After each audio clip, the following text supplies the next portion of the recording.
Welcome to Penrose Learning, where we make understanding easy. In this video, I will explain how to make Canva interactive. We'll dive right into adding dynamic elements that transform your static designs into engaging experiences. You can easily link different pages within your presentation or connect to external websites, making your content much more dynamic. This process involves just a few simple steps, allowing you to create compelling and clickable visuals for any project. To begin adding interactivity, select any element on your Canva design, such as text, an image, or a shape.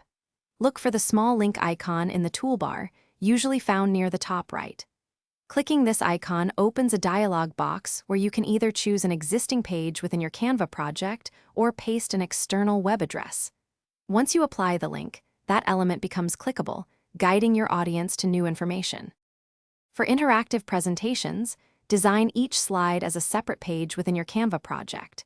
You can then link specific elements on one page to jump to another page in your presentation. Imagine a table of contents where each item links to its respective section. Use clear buttons or highlighted text to indicate clickable areas. Always preview your work in full screen mode to ensure all your interactive elements function perfectly before sharing. Once your interactive design is complete, it's time to share it. For clickable links to work, you'll typically need to download your design as a PDF standard or PDF print. Alternatively, you can share a view-only link directly from Canva, which preserves the interactivity. For web integration, Canva also provides an embed code. Always test the shared version to confirm that all your interactive elements are fully functional for your audience.